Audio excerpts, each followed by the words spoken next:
my dear sisters and brothers, what difference does a name make?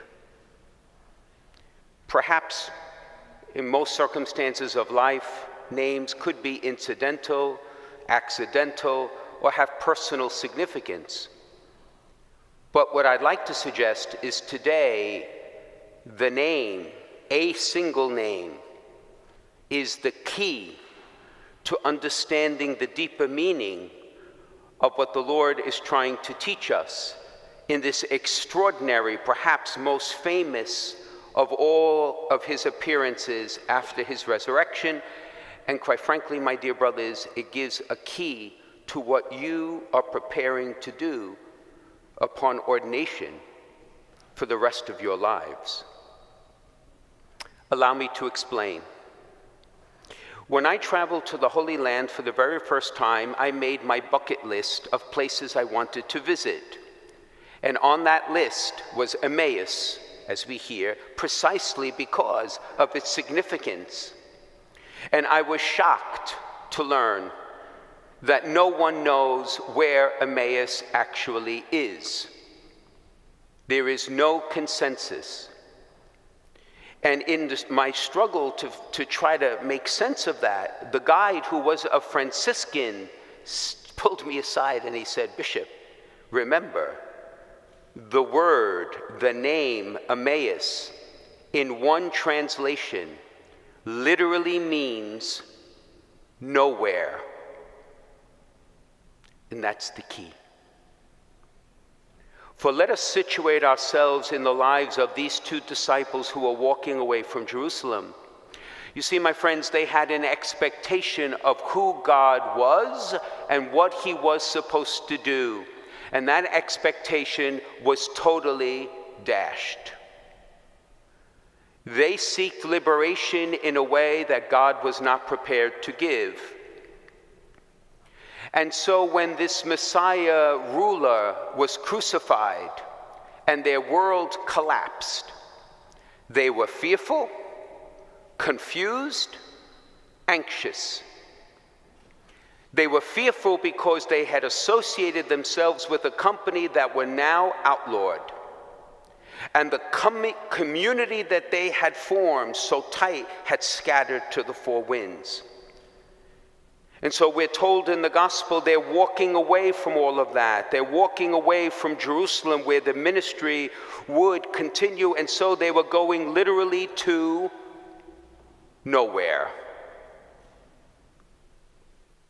And Jesus appears and gives us the formula that every Christian needs to remember to bring ourselves and our neighbors and our friends and those whom we love and those whom we meet, bring them from nowhere to somewhere.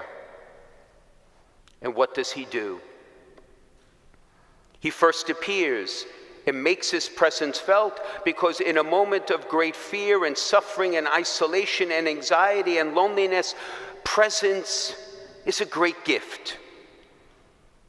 It tells that someone cares, that someone is willing to walk with you without questions, without judgment, without agenda, simply because the person is worth it. And as that journey continues, then I am sure the Lord was peppered with many questions, questions that did not make sense to these two disciples. Questions that their hearts longed to have an answer for so that they could commit themselves to something. And patiently, he answered those questions and prepared their minds and hearts so that they could have an ever deeper encounter with him, first in the Holy Scriptures, in the great mysteries of salvation, and then ultimately in the breaking of the bread. And what happened is that these people who were going to nowhere, dejected, fearful, isolated, alone, and anxious, now suddenly their hearts were on fire. They began to burn. And in the breaking of the bread, they found what they were looking for. And what did they do? They turned around and now suddenly they were going somewhere. Back to Jerusalem, back to mission, back to the scattered community to help bring them together, back to the Lord that they thought had failed them. And despite whatever penalty was coming, and we do not know what happened to them, they may have, in fact, had their lives as the price for going somewhere. They turned and never looked back. This story in sacred scripture is a profound one for you and me to reflect upon. Because, my dear friends, there are many people in our own world who are going nowhere fast, who are struggling with fears, loneliness, and anxiety. People whose expectations have been dashed. People who are looking for a God that does not fit their expectations. Looking for a community that will care for them without judgment. A community that will answer their questions that they seek, so that they might commit themselves to something greater than themselves, because every human heart wants to do that.